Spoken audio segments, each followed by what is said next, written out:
എൻ്റെ ഒരു first experience ആണ് ഇതുപോലെയുള്ളൊരു സമ്മിറ്റ് എന്ന് പറയുന്നത്. സോ എന്നെപ്പോലെയുള്ള റൂറൽ ഏരിയയിൽ നിന്നുള്ള ആളുകളും ഇതുപോലെ സിറ്റികളിൽ നിന്നുള്ള വലിയ വലിയ ആളുകളും സ്റ്റുഡൻസും എല്ലാവരും ചേർന്ന് കണക്റ്റ് ആവുന്ന ഒരു സമ്മിറ്റാണിത്.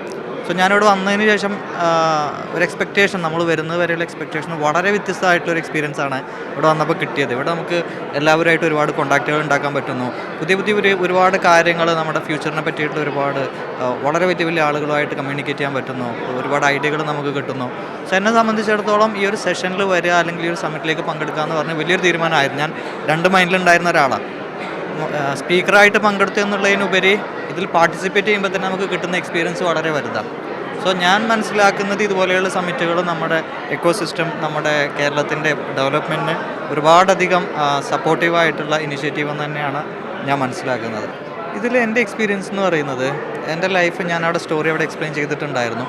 എൻ്റെ മുന്നിലൊരു ചോയ്സ് ഉണ്ടായിരുന്നില്ല ആ ഒരു സമയത്ത്. നമ്മൾ പലരും പറയാറുണ്ട് ജീവിതത്തിൽ ഡിഫിക്കൽട്ടീസ് അല്ലെങ്കിൽ ബുദ്ധിമുട്ടുകൾ, പ്രതിസന്ധികൾ നമ്മളെ തളർത്താനാണുള്ളത്. എന്നെ സംബന്ധിച്ചിടത്തോളം നേരെ തിരിച്ചാണ്. എൻ്റെ ജീവിതത്തിൽ എന്നൊക്കെ പ്രതിസന്ധികൾ ഉണ്ടായിട്ടുണ്ടോ അതിലുള്ള നെഗറ്റീവ് സൈഡുകളെ മാറ്റി നിർത്തി അതിൽ നിന്ന് നമുക്ക് എങ്ങനെ മുന്നേറാൻ പറ്റും, അതിൻ്റെ ഓപ്പർച്യൂണിറ്റികൾ നോക്കുകയാണെന്നുണ്ടെങ്കിൽ നമുക്ക് ഒരുപാട് വലിയ വലിയ കാര്യങ്ങളിലേക്ക് എത്തിച്ചേരാൻ പറ്റും. എൻ്റെ ഏറ്റവും വലിയൊരു എക്സ്പീരിയൻസ് ആണ് ഞാൻ.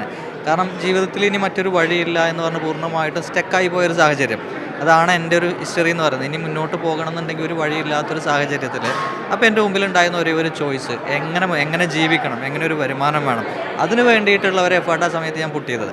അപ്പോൾ അതിലേക്ക് ഇതുപോലെയുള്ള സാഹചര്യങ്ങൾ വന്നപ്പോൾ ഞാനവിടെ എക്സ്പീരിയൻസ് ഷെയർ ചെയ്തിട്ടുണ്ടായിരുന്നു. അപ്പോൾ ആ ഒരു കസ്റ്റമർ എൻ്റെ മുമ്പിൽ വെച്ച ചോയ്സ്, ഒന്നെങ്കിൽ നിങ്ങളൊരു കമ്പനി സ്റ്റാർട്ട് ചെയ്യുക അല്ലെങ്കിൽ നിങ്ങൾ വർക്ക് നിർത്തുക എന്നുള്ള 2 ഓപ്ഷന് മുമ്പിൽ വന്നേ.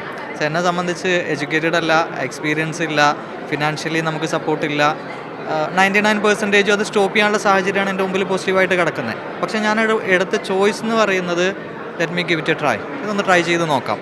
സോ ആ ഒരു സമയത്ത് ഞാനെടുത്ത ആ ഒരു ഡിസിഷൻ, അതിനുവേണ്ടി കൊടുത്ത ആ ഒരു വിൽ പവർ, ആ ഒരു കമ്മിറ്റ്മെൻ്റ് ആണ് എൻ്റെ ഇനീഷ്യലി ഇതിന് വേണ്ടിയിട്ടുള്ള ഒരു വലിയൊരു ഇൻവെസ്റ്റ്മെൻറ്റ് എന്ന് പറയുന്നത്. ആക്ച്വലി അത് ഫിനാൻസോ അല്ലെങ്കിൽ മറ്റൊന്നുമല്ല, നമുക്ക് ആ ഒരു സമയത്ത് നമ്മൾ എന്തും ചെയ്യാനുള്ള ആ ഒരു വിൽ പവർ ഉണ്ട്, അത് നമ്മുടെ ഉള്ളിൽ നിന്ന് വരുന്നതാണ്.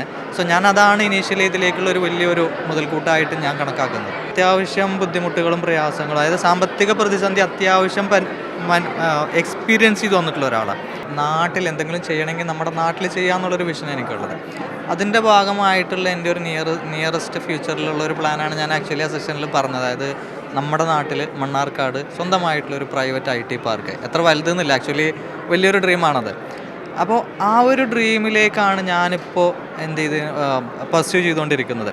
അപ്പോൾ അത്തരം ഒരു ഡ്രീമിലേക്ക് നമ്മൾ പോയിക്കൊണ്ടിരിക്കുമ്പോൾ അതിലേക്ക് വേണ്ടി അല്ലെങ്കിൽ അതിൻ്റെ ഒരു എന്താ പറയുക, ആ ഒരു സ്വപ്നം പുലരുന്നതിലേക്ക് ഇതുപോലെയുള്ള സമ്മിറ്റുകൾക്ക് നൽകാൻ പറ്റുന്ന വാല്യൂ വളരെ വലുതാണ്. സത്യം പറഞ്ഞാൽ ഞാൻ നേരത്തെ പറഞ്ഞ ഇവിടെ വന്ന് എക്സ്പീരിയൻസ് ചെയ്തപ്പോഴാണ് ഇമ്പോർട്ടൻസ് നമുക്ക് മനസ്സിലാകുന്നത്. ഒന്നും വേണ്ട, നമ്മൾ കേരള ഗവൺമെൻറ്റിന് തന്നെ ഒരുപാട് ഇത്തരം സപ്പോർട്ടുകൾ കൊടുക്കുന്ന സ്കീമുകളുണ്ട്. പക്ഷേ ഇതൊന്നും നമുക്കറിയില്ല. ഇങ്ങനെയുള്ള പ്രോഗ്രാമുകളിൽ വരുമ്പോൾ നമ്മൾ ഒരുപാട് ഒഫീഷ്യൽസിനെ നമ്മളിവിടെ മീറ്റ് ചെയ്യുന്നു. ഈവൻ മിനിസ്റ്റേഴ്സിനെ അടക്കം നമുക്കിവിടെ വെച്ച് മീറ്റ് ചെയ്യാൻ പറ്റുന്നു. സർ, എന്നെപ്പോലെയുള്ള ഒരു റൂറൽ ഏരിയയിൽ നിന്ന് വരുന്ന ഒരാൾക്ക് ഇത് തരുന്ന ഓപ്പർച്യൂണിറ്റി എന്ന് പറയുന്നത് ആക്ച്വലി വളരെ വലുതാണ്. അതെനിക്ക് വീട്ടിലിരുന്നാലോ അല്ലെങ്കിൽ ഞാനിവരുടെ ഓഫീസുകളിൽ കൂടെ ഒക്കെ നടന്നാലോ കിട്ടാൻ പോകുന്ന ഒരു ഓപ്പർച്യൂണിറ്റി അല്ല. പക്ഷെ അതുകൊണ്ട് തന്നെ ഈ ഒരു സമ്മിറ്റ് എന്ന് പറയുന്നത് ഫോർ മീ വളരെ വലിയൊരു എക്സ്പീരിയൻസ് ആണ്. ഡെഫിനറ്റ്ലി ഇതെൻ്റെ ഫ്യൂച്ചറിൽ നല്ലൊരു ഹെൽപ്പ് ആവുമെന്നുള്ള കാര്യത്തിൽ എനിക്ക് യാതൊരു സംശയവുമില്ല.